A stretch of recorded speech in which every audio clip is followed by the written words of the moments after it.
I'm Jesse Lubinsky. I'm Donnie Piercy. Hi, I'm Jeffrey Heil, hosts of the Partial Credit Podcast, a part of the Education Podcast Network. Just like the show you're listening to now. Shows on the network are individually owned and opinions expressed may not reflect others. Find other interesting education podcasts at edupodcastnetwork.com.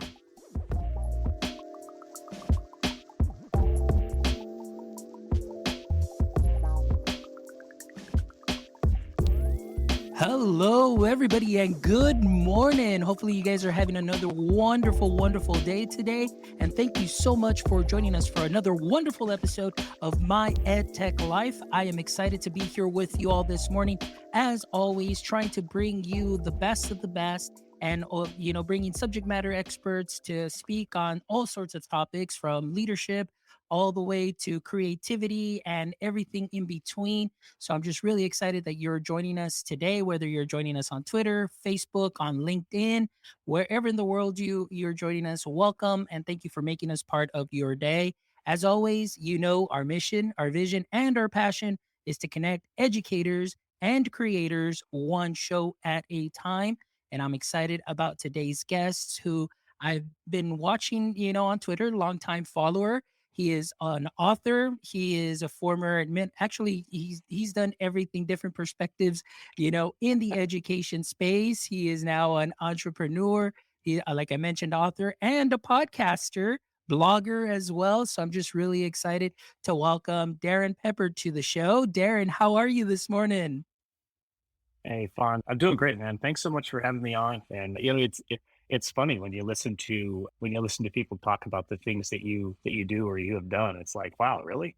I've done all of that kind of stuff. Yeah. But yeah, definitely now I don't think in any way, shape, or form that I've left public education. I really don't. I feel like I'm still a public educator. I just happen to do it from an entrepreneurial space. So yeah. Perfect.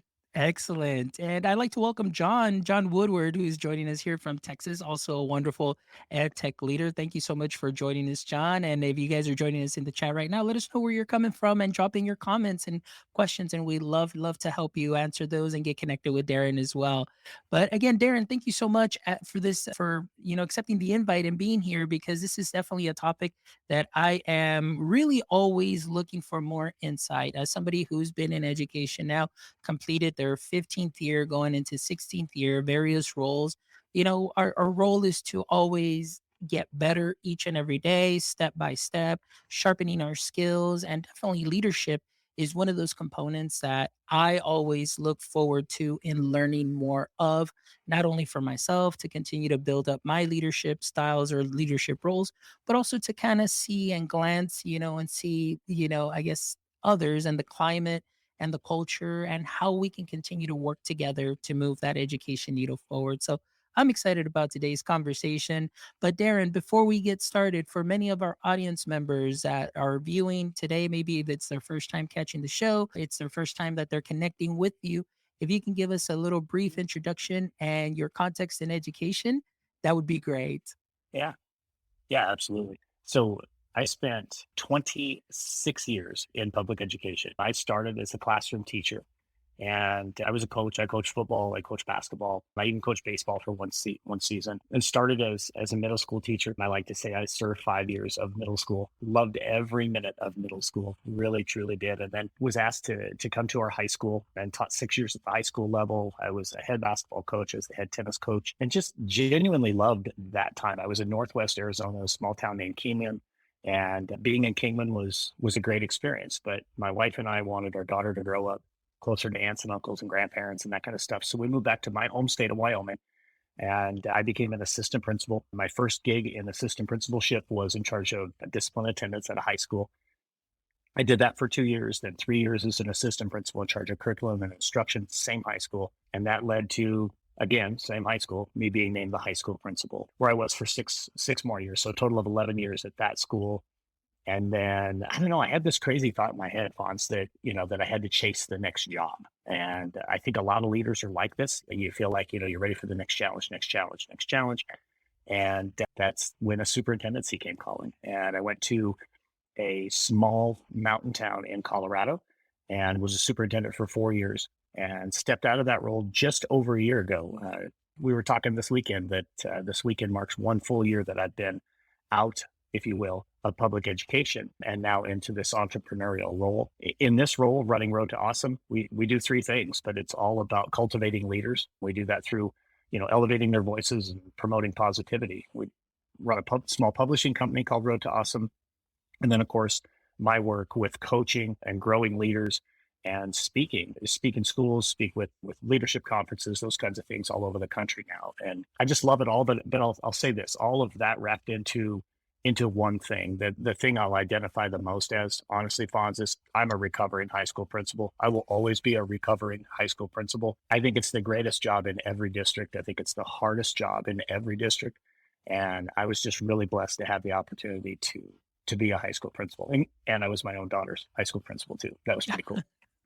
There you go. Hey, it's so funny that you mentioned Kingman. In about 2012, I think it was 2013, that 1 year, I was actually working in Arizona at a charter school in Bullhead City. So I was close by. Oh, there you go. Right down the hill. Yeah. Yeah. Yeah, right down the hill. So so I was like, wow, Kingman. I was like, Yeah. I know where that's at.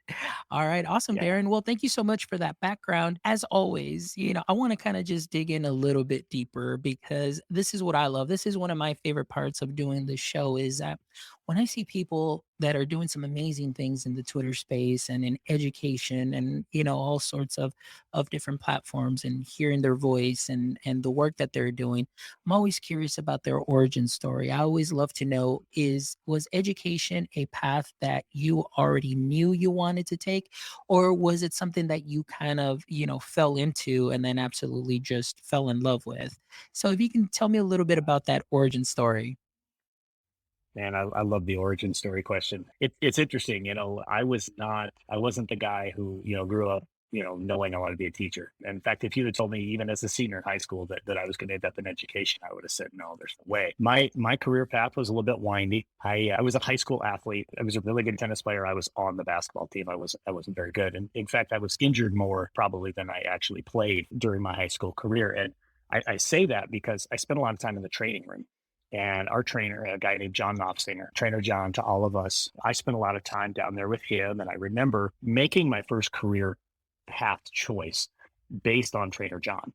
And, I got to the end of my senior year and I had to decide what am I going to major in college, and decided, hey, Trainer John's got a great gig, gets to work with high school athletes. He's at all the games. I mean, the guy had a TV in his office. I'm like, hey, this is pretty cool. This is, what 17-year-old me is thinking. So I'm going to go into physical therapy. And that just didn't really work out for me. And it wasn't because of PT itself. It was because I wasn't prepared to be a college student. So I actually dropped out of college. And a friend of mine who was still in college reached out to me and said, hey, I know you played basketball in high school. I got asked to coach this elementary school basketball team, and I don't know what I'm doing. Will you come help? So I did. I went to practice the next day, and number one, he was right. He didn't know what he was doing. And number two, I was hooked. I mean, and it wasn't like, Fonz, it wasn't like this super high level of basketball or anything. I mean, this is fifth grade girls. So, I mean, this is just real basic, but I was hooked, and, went up to the college, a couple of days later and re-enrolled and changed my major. And, ultimately secondary education was the direction that I went. So yeah, you never know how you're going to get onto that path or when the calling's going to come. But for me, that's pretty much where it came from right there.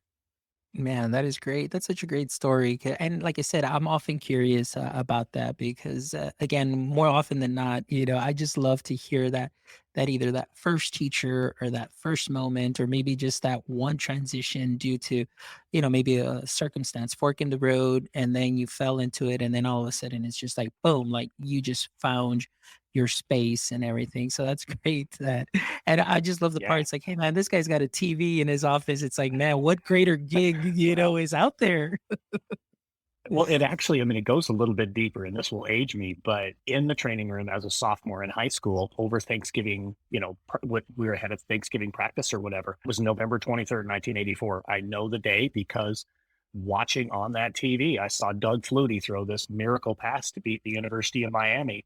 And, not too many people can tell you where they were when the Flutie miracle happened. I can tell you, not only do I know where I was, but it influenced my decision, at least my first career path. So, and I think, this is, I've seen this question coming out quite a bit from a lot of new administrators, on some ideas for icebreakers. This exact activity, the whole origin story thing, I think we all assume, that the teachers that work around us all, set their dolls up in their bedroom and played school when they got home from school. But that's not true. There are some. By all means, there are some. And I'm not saying that's a bad thing. It isn't. It's a great thing. We all have our own origin story. So I'm glad you asked that question. I love it. Yes. No worries, man. All right. So now, that we know a little bit of background, and of course you got hooked with the coaching, and that's kind of what started your path in education. Can you tell me just a little bit about, your transitions? I know that you've worked all the way up into superintendency as well. So if you can kind of walk us through, and again, since we are kind of geared on leadership and, culture and things of that sort, I would love, just because for myself, understanding the high school, because I did teach in high school, understanding elementary, didn't quite make it to middle school, but now being in a role that is seen as leadership, just your perspective as you continue to grow. I would just love to hear a little bit about that progression, if you can share that with us. Yeah. It's interesting. I mean, I look back every now and again, I'll find myself reflecting on, parts of my career at different times, whether it's, as a coach or as a teacher, AP principal, superintendent, whatever, we continue to learn every single day. And I am fortunate to be able to, surround myself with leaders all over the country now. And I get to learn from them as I'm helping to grow them. And I think back on some of those transition times, when I left the classroom and became an assistant principal, there was this belief in the district where I was a teacher that, boy, if you leave the classroom and become an administrator, you're going to the dark side. And, I didn't want to be that guy. I didn't want it to be viewed that way. I was going to a different school. In fact, I was leaving the state. I was going to a different state, but I really wanted to be a servant leader.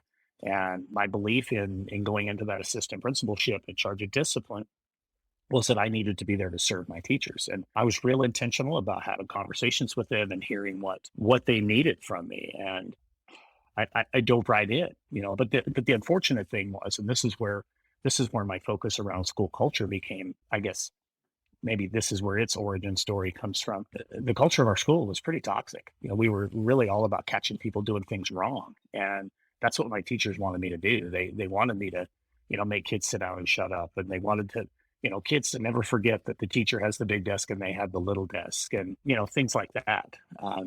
Fortunately, we had some pretty good transition opportunities, some moments in time when we stopped focusing on the things they do wrong and started focusing on the things they do right. Honestly, the moment the Road Dawson was born was exactly that. A staff meeting that first year I was an AP, when we're trying to figure out what we're going to do about hats and cell phones, one of those really important, high school staff meetings. Yeah. And somebody asked the question, why does it always have to be about what they do wrong? Why can't it be about what they do right? And that started that slow shift of our culture to where we started thinking about what are we looking for? And I think as a leader, through my transitions, that became a really important piece for me, is what is it that I'm looking for? And more importantly, what is it that others can expect from me? Transitioning into the high school principal role, even though it was the same building, and it was literally 40 feet from my office and in curriculum down to the principal's office. And I mean, it might as well have been 400 miles, the difference between the two roles. I didn't think that, transitioning from one role to another in the same building would be as big as it actually was. And what I learned there was, especially as a principal, you can't be a firefighter. You've got to be a leader. I mean, there are times you're going to step in and help fight fires, but I was trying to do everything as a principal. And I fell into, I wrote about this in my blog a few weeks ago. I fell into what I call Superman syndrome, where, you've sat at the end of the table too, right? I mean, you're interviewing for the job, whatever the job may be. And when they offer you the job, they're offering you the job. They didn't hire Superman. They hired Fonz. They hired Darrin. But then we get into the role and we think we have to be everything for everybody. And for me, that was kind of a big learning in my transition. The whole first year as a principal, I breathed through a snorkel. My head never came above water. And I was fortunate. We got a new superintendent. He brought in leadership coaching for all of us, which was awesome. I mean, I thought coaches were just for people who were struggling, even though I was struggling. What I learned was that coaching is so valuable for everybody. And so it kind of shifted my mindset. So another transition here was really focusing on how do I grow people? How do I coach people? How do I support people as opposed to just evaluating people? There's a huge difference there, right? Between evaluating and coaching. Are you trying to catch them doing something wrong? Or are you trying to help them grow?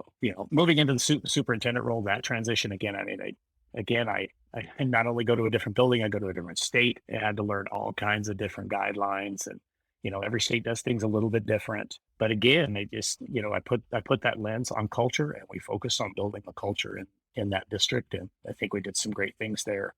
And we're really able to move forward with some progressive teaching strategies and get that district really rolling in the right direction. And now they continue to do that work. My high school principal there has taken over as the superintendent, and she's doing a brilliant job. So I think the biggest thing when I look back on transitions, I learned as a leader that it's not about me, that it never should be about me. Learned that we need to spend probably more time at 10 to 15,000 feet than we do right boots on the ground. We need to be boots on the ground, but we've also got to remember to get up on the balcony and check in on ourselves and see how we're doing and see how we're moving forward with the work that's really important to us. So, I kind of rambled a little bit on that one, but No, not at all. Actually, you hit on so many great things that I would want to highlight a couple of things there that you mentioned. And one of the things that you did mention is, okay, why does it have to be about something that they're doing wrong? And this is the students, but that also applies to teachers. And last week I had an EdTech coach. Her name's Roxy Thompson. Wonderful, wonderful person,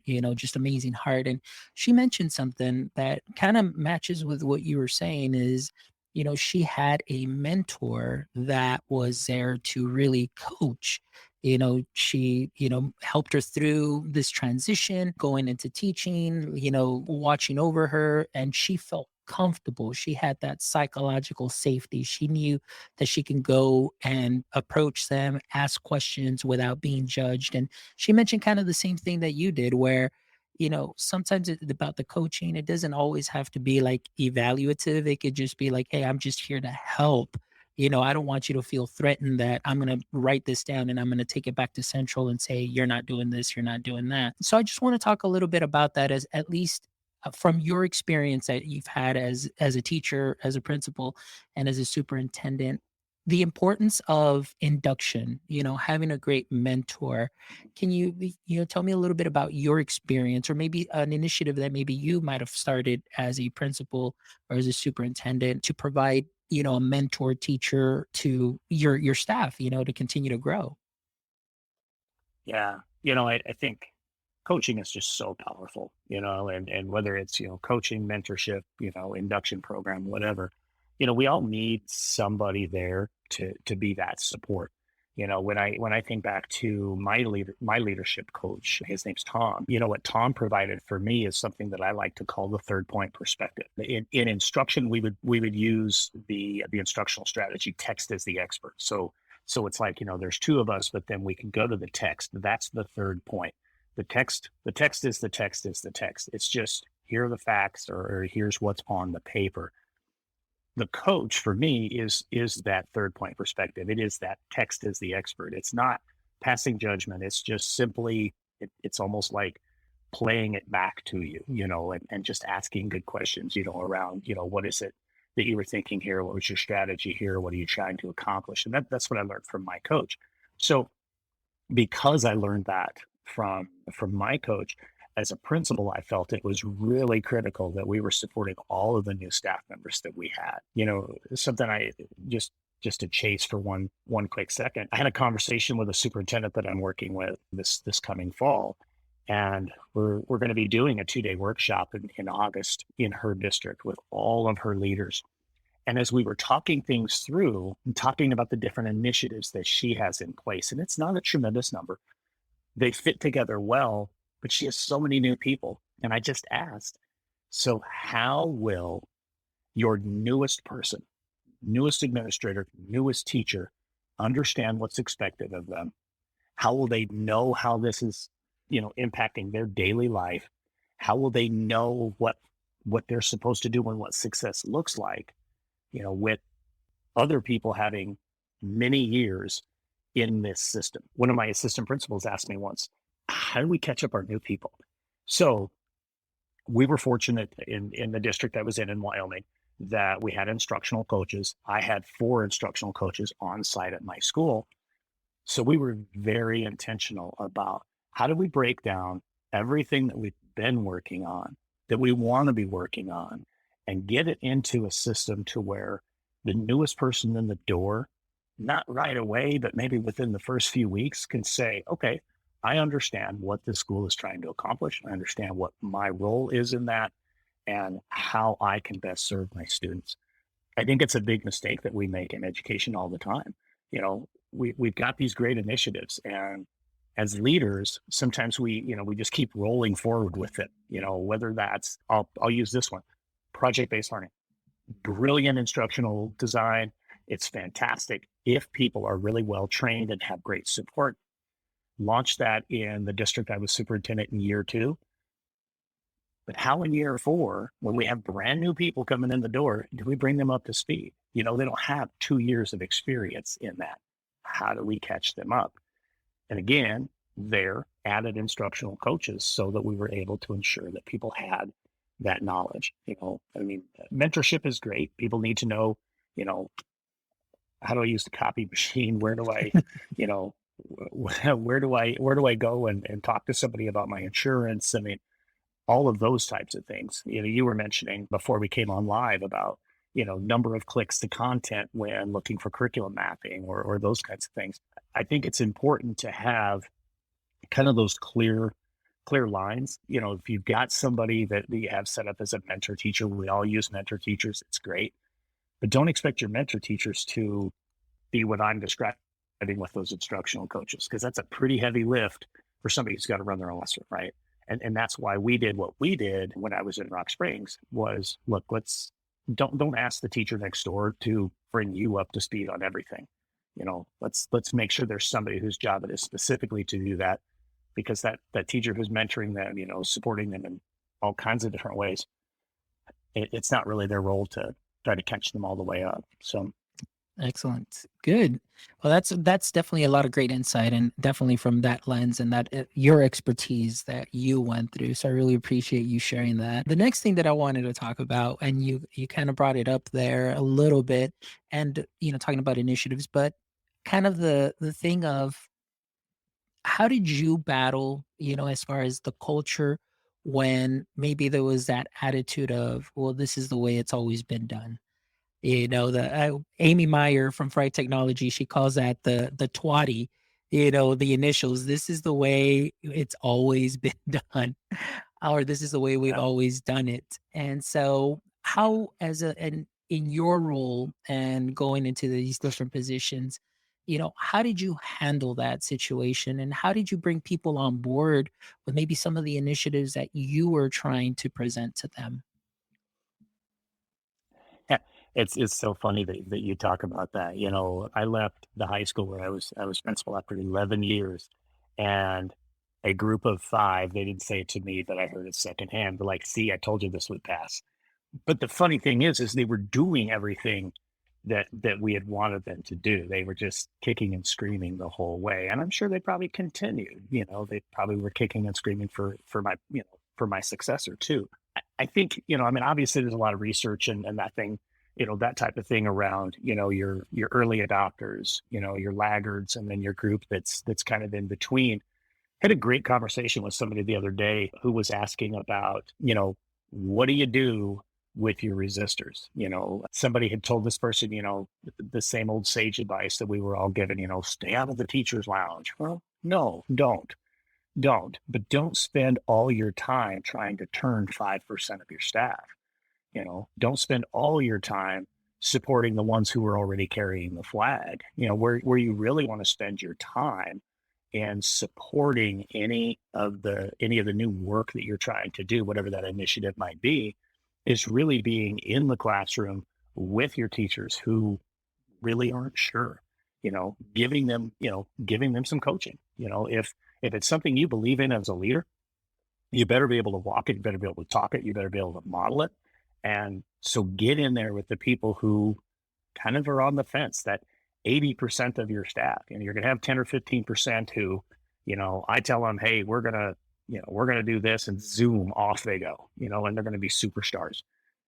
That's great. Celebrate them, but don't celebrate them only to the point where they become resented. That happens in a lot of schools, right? Those early adopters almost get shunned, you know, and it just feeds the laggards. And it really does. It's an opportunity to, point fingers and cast blame and cast doubt. Really spend your time on that group that's that other 80% or so of your staff who they want to do the right thing. They want to support their kids, but they need you right there to hear them, to understand, the things that they don't get about the initiative. A lot of times the reasons for the initiative are clear in the leader's head. That doesn't mean that it's clear to the people who are asking to do it, and it can't simply be, well, we're just going to do this, period, or, we throw a few pieces of data in front of them and say, oh, well, clearly, this group needs blah, blah, blah. It's more than that. We're, as leaders, Fonz, here's the bottom line. As leaders, we are in the people business. So if we want our people to move forward, we need to spend time with our people. We can't just be in our office or, make directives or whatever the case may be. We've got to be in there supporting them. And when leaders do that, people buy in because they don't buy into what the initiative is. I mean, again, your early adopters are going to buy into the initiative, either because oh yeah, I saw this on Twitter, that's where our 50% are. They're the ones on Twitter who are seeing these great things. And they might buy in because of you as the leader, but it's that middle group, man. If you can move the middle group, the ones at the end, they're going to come along or they're not going to come along, but you can't spend forever focusing on 5% of your people. The same thing is true of discipline. This is one of my takeaways in the discipline job. I did over 2,000 discipline referrals my first year. We had 1,000 kids, and about 5% of my kids made up 95% of my discipline referrals. And I spent all my time with this 5% of the kids, and it sucked the life out of me. Going and spending time with your laggards, constantly trying to move them, is going to suck the life out of you. Yeah, push on them, lean on them, listen to them, but really focus in the middle. That's, I think, where you really, really get movement. That's how you turn a big ship. And whether your school has 200 kids or 2,000 kids, a school's a big boat, focus on the middle. That's where you're going to make the turn. Excellent. Well, thank you so much for sharing that. Sounds really great advice, and just a lot of stuff for me to reflect on as well. As obviously, we work in districts of all different sizes, types, and so on and so forth. But, some of the things that even from the teacher perspective, it was like, okay, we get these initiatives, and me personally, I was always like, okay, I'm just going to go ahead and do what they asked me to do. And then you'd have other teachers that were just mainly just griping about it. And to me, I was like, man, you're just spending more energy on that. Like, if you were to actually just do what you needed to do quickly, I mean, you'd be done and it'd get over with. But again, I'm just one of those like early adopters and just go with the flow. And then, all right, here we go. So let's talk a little bit more about just that workplace culture too, as well, and I know for you, seeing it from different roles. I mean, I'm just like, I just want to dive into this because I have not met anybody else, whom I've had the opportunity to talk to like you, and just to really ask questions, to see, how do you deal with that workplace culture, maybe that toxic culture. I know you talked a little bit, you're moving there with the middle, for initiatives and so on, but how would you, or did you create just a culture that is, hey, I'm glad to be here. I teach here. I'm glad you're my principal, or hey, I'm glad you're my superintendent. What are some of the ways, or maybe some of the advice that you would share with maybe first year principals, current principals, or maybe even some superintendents? Well, I think the bottom line, I said it in this in the previous segment, sorry, is that, we're in the people business. So, I mean, it's all about relationships. If we're not willing to build relationships with people, we're never going to, see success, whether it's culture, moving initiatives, whatever the case may be. A good portion of the people that we have who gripe or complain or or whatever, or maybe we see them as resistant. They just want to be heard. So, one of the pieces of advice that I give all leaders, whether they're brand new or, have been doing it a long time, is put school culture on your calendar. Be intentional about your culture. Because if you're not, your culture will change. It just may not change in the direction you want it to. So, it's just like anything else. If there's something you want to achieve, you have to be intentional. So putting culture on your calendar, to me, that's being intentional with, with some FaceTime with your kids, FaceTime with your staff.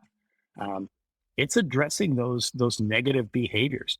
There's a couple of different schools of thought on what you do with negative behaviors. Do you just ignore it? Well, Darrin said, that bottom group, don't spend a lot of time with them. No, I agree. I did say that. However, when the behaviors become toxic, you better step into it. You got to step in, and you don't have to go in on the attack, but you need to go in and say, hey, we don't do that here. We don't do that here is a very, very important phrase. And the more that you are using that appropriately, I'm not saying run around and just tell everybody, hey, we don't do that here. But when you are using it, it's amazing how that starts to catch on. Because just like your early adopters are going to take on whatever initiative, if you're intentional about positive culture, they'll be intentional. And your folks in the middle that you're working with, they will be intentional about that positive culture. Maybe that's just as simple as, for me, when we switched our culture when I was an AP, it was, instead of running around trying to find kids doing things wrong in the mornings, I'm going to go stand at the front door and I'm going to say good morning to everybody who walks in. I'm going to call everybody by name that I know. If I don't know their name, I'm going to work hard to learn their name. If I saw them at a basketball game, or I, saw them in the play, or I saw them at the band concert or whatever, I'm going to do everything I can to make sure that they know that I see them. The truth about culture is this, and this is just really just human nature, but we all want to be seen, we all want to be heard, and we all want to be loved. That's the bottom line. So how can you be intentional about that? And as leaders, it starts with being visible. You can't see, hear, and love people if you hide in your office. You can't. You've got to be willing to be out, be in the classrooms. That was my biggest takeaway from my leadership coach when he told me, start being a leader and stop being a firefighter. He meant get yourself out into the action where it's happening. You got to get up on the balcony and check on yourself, but you also got to be down in their boots on the ground if you want people to make the changes you want to see. So with culture, I would just tell you just that. We got to be visible. We got to be intentional about it. I would put times on my calendar, Fonz, to go see teachers when they didn't have kids in the classroom. There's a big push, has been for a long time, about, walkthroughs, and let's get into classrooms and give feedback. That's important, and people need that feedback. But what else they need? They need to see their principal. They just need their principal to pop in and say, hey, how was your weekend? Or, if you know something about them personally, maybe they've got a relative that's been ill, or that their child's going through something, or whatever. Just go and be there and listen to them. One of my favorite experiences from my time as a school leader, that 15 or so years that I was a school leader, were those moments, where, I could just go sit down with one of my teachers. I had a teacher once reach out to me when I was a superintendent.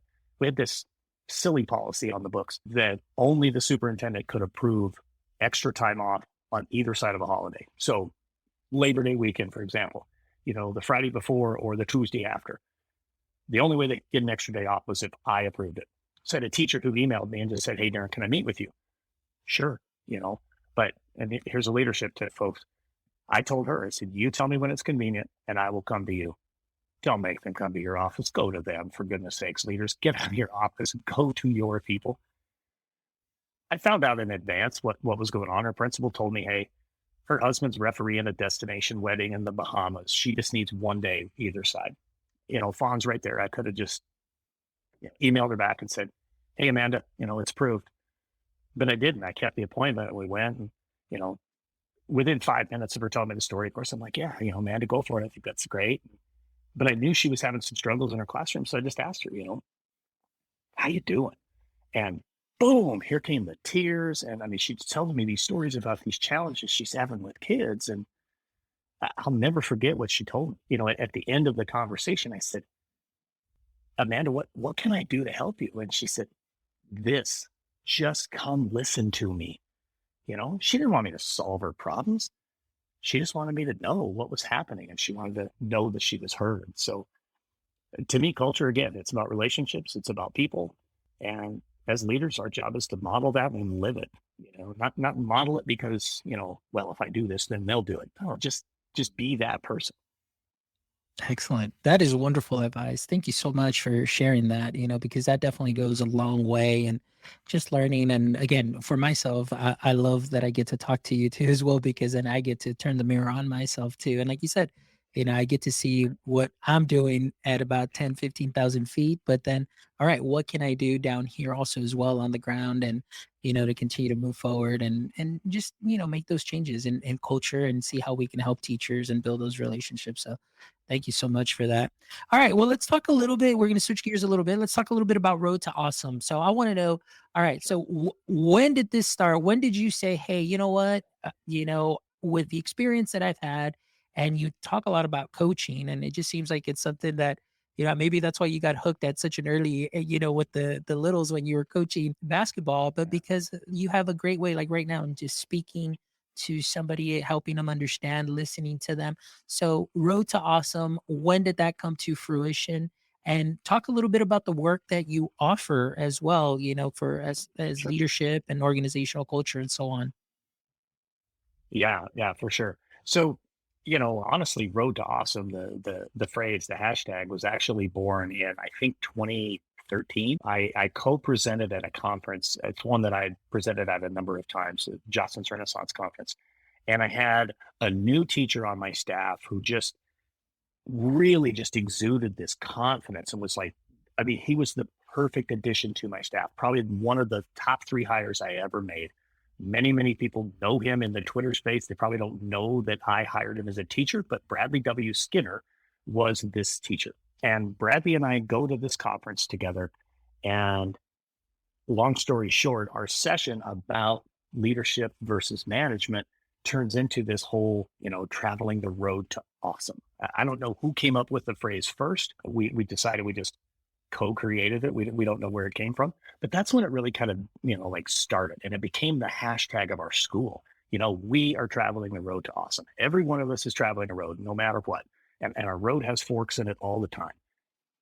But we get to make the choice. We get to decide, because one of the 3 things we can do is we can control how we show up. So we decide which road we're going to travel.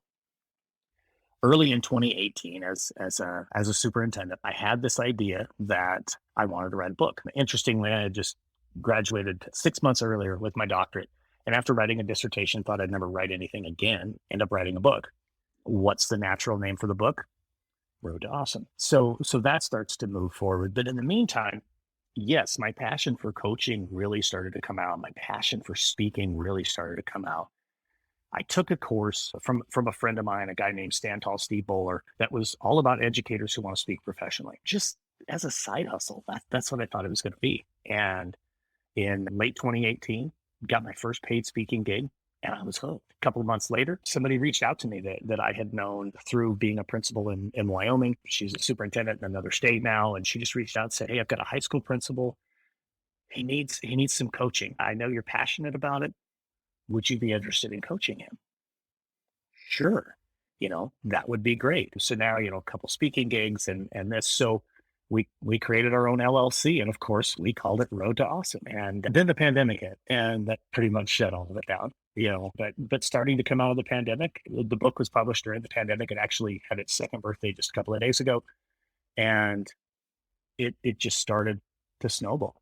Once your book is out there, it takes about a year for people to really, truly discover your book and really sink their teeth into it. We were moving forward through everything that was the pandemic. And my wife and I just had a conversation about how I was at my most passionate that last year as a superintendent, when I was supporting a couple of leaders around the country and in coaching my own principals. And the opportunity was there. We had started the publishing branch just a few months before that, again, because we want to help lift the voices of other educators.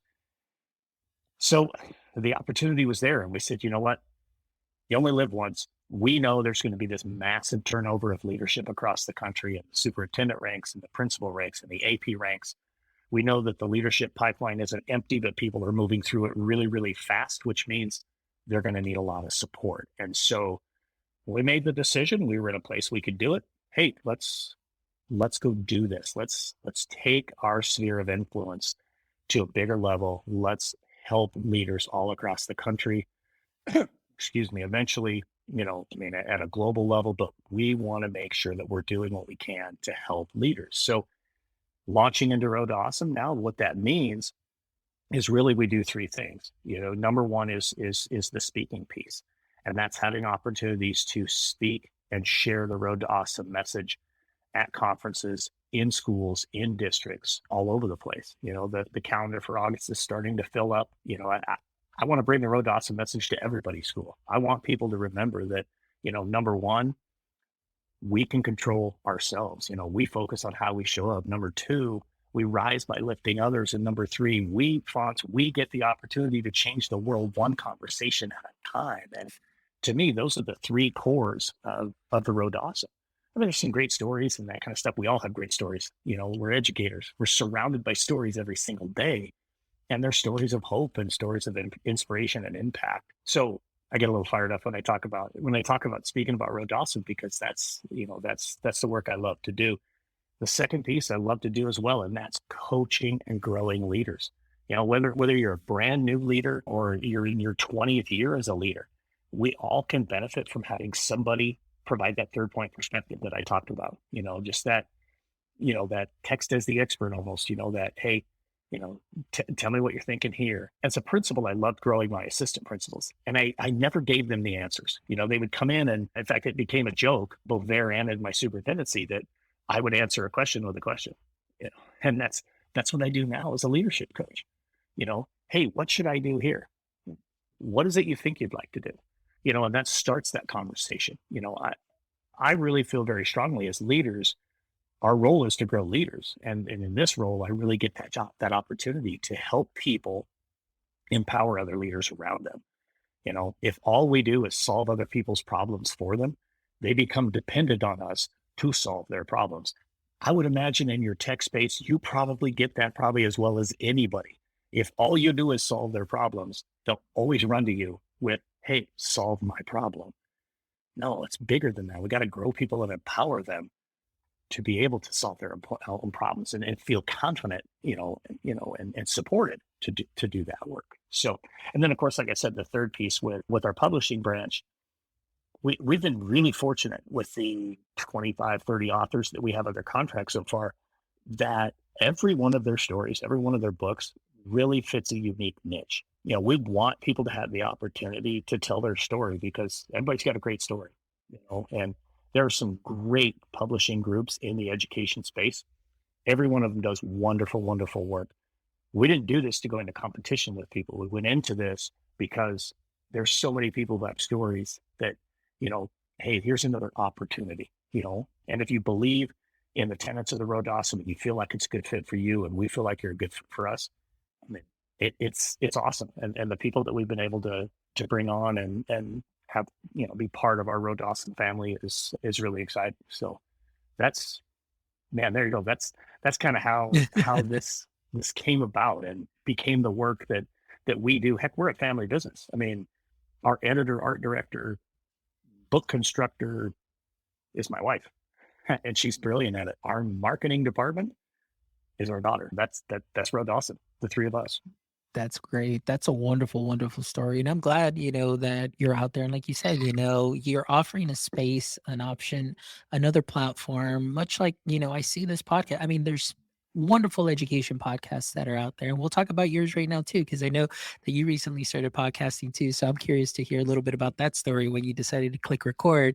But, there's space for everybody, and not every interview is going to be the same. You're going to get different perspectives and so on. And so that's what I love, that, if somebody's willing to give you a space and a time to be able to share your story and something that you're passionate about, I mean, hey, there's places that are out there. There's people that are willing to listen, and there's people that are willing to take your story and amplify it. So that's Wonderful. So I love that. But I want to talk about, leaning into leadership. Sorry, leaning into leadership. Yeah. So when was the moment that you decided to just say, hey, you know what? I'm just going to go ahead and just click record here. So I want to hear a little bit about that backstory. So part of being an entrepreneur, again, vertical line for the learning curve. The interesting things there is as you continue to build your tribe, those people who buy in and listen and want to be a part of what you're doing, you want to continue to bring them value. You want to continue to support them. You can't be in the space, or at least I don't think you could be in the space simply thinking that everything I do I have to get paid for. That's just not the right thinking. I'm fortunate. I espouse coaching, and I will tell you, I have a coach too. Jeff Gargas from the Teach Better team is my business coach, and Jeff has hammered into my head. We have to keep bringing value to people, and I believe in that so very much. So I started thinking, how do I bring value to leaders every week?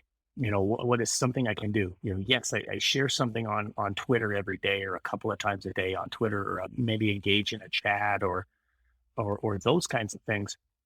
But how do you bring, as Josh Tovar, who I know is tuned in right now, as Josh says, how do I put that PD at their fingertips? And that's through both podcasting and blogging. And I had the idea in maybe October, November, started kicking around the idea of, hey, I want to do a podcast. And my initial thought was, the podcast is just going to be me solo. Maybe I'll bring in a guest periodically. And I think the first maybe 3 episodes were just me. And then I had a guest, and I enjoyed it. I really enjoyed having a guest. I've gone back and done a couple of solo podcasts, but I've had such great response, and just some amazing people who have reached out and said, hey, I want to be on your podcast, or, we've connected in a way that, it's like, man, I've got to get you on my podcast. And so, we just released episode 26 this past Sunday. And so that's the half-year mark right there. So, they say in podcasting, if you can get past episode 10, then you're on your way. I just uploaded episode 27 yesterday, which, a little spoiler alert here, folks. The one and only Rocket Nation man himself, Don Epps, is our guest on episode 27 this coming Sunday. Don is a superstar middle school principal. But it became this, I've got to do everything I can to provide support for leaders. And the more that people hear me and see me in the space, the more they start to understand that, that's what I'm there for, is to help them and to lead them up, or lift them up rather. So leaning into leadership, we kicked around a dozen different names, and leaning into leadership seemed to be the one that resonated the most. And we're loving it. I mean, I have so much fun doing that. I'm recording 2 episodes tomorrow. So yeah, it's been a lot of fun. And the blog is the same thing. The blog is just an opportunity to, whatever's on my mind, throw it out there. And recently what's been on my mind is, we got a lot of people who on July 1 started their new gig as a new principal, or as a new superintendent, or as a new assistant soup, AP, whatever. Because I've been through so many of those roles. Hey, here's some thoughts, try this or don't do this, type of thing. So yeah. Episode Excellent. 23, by the way, had Josh Tovar on it. Yeah. That's why he's saying it. Yeah. So good. Yeah. And I think it's a great episode. Yeah, episode 87 of My Ed Tech Life was pretty good too. That guest is something else. So again, that's Josh right there. Oh my goodness. Well, Darrin, it's been great talking to you, and I'm just so thankful for you to take the time and just share, your passion and your heart for leadership, for education, and just moving the education needle forward. I thank you for that. But before we go, of course, this is one of our favorite segments to do, and it's the last 3 questions that I always ask all of my guests. So hopefully you are ready. And I know Josh is ready. He's already putting it here. It's kryptonite time. All right, Darrin. So question number 1, in your experience and what you are seeing in the current state of education, what would you say is your current edu kryptonite? Ooh, man. Toxic environments. I think the thing that can weaken all of us is a toxic environment. I was thinking about it earlier today. The things that are pulling us down collectively as a profession are all surrounded with something to do with just negative or poisonous statements about what's really happening inside of our walls. So I think the way that we combat that is we tell our stories. We make sure that we're sharing what we're really doing inside of our classrooms. Excellent. All right. Question number 2, Darrin, if you could have a billboard with anything on it, what would it be and why? Hmm. I think that's interesting. If I had a billboard, it would most likely have me and my wife in our Jeep driving off into the sunset, hashtag road to awesome. Nice. Oh, I love that. That's a really good personalization there. I've heard all sorts of different answers, but I like that you'd actually put a picture of yourself just driving into the sunset and the nice hashtag road to Yeah. awesome. That's a good one. I like that. Excellent. All right, Darrin. Well, let's pretend, and again, because you do have a podcast, so I won't say like, hey, if you had a podcast, but you do have a podcast. So if this was your show this morning and you are hosting leaning into leadership and I was your guest, what would be one question you'd like to ask me? I think the thing that I would ask you, Fonz, would be your role is something that is replicated in many, many districts across the country. And it's done in so many different ways. What are, I'll take it easy on you, 2 things that you would tell others in a role that you have similar, how they can truly impact kids in a classroom? All right. Great question. Number one, it's obviously build relationships with your teachers. That's always going to be number one. You want to establish that rapport.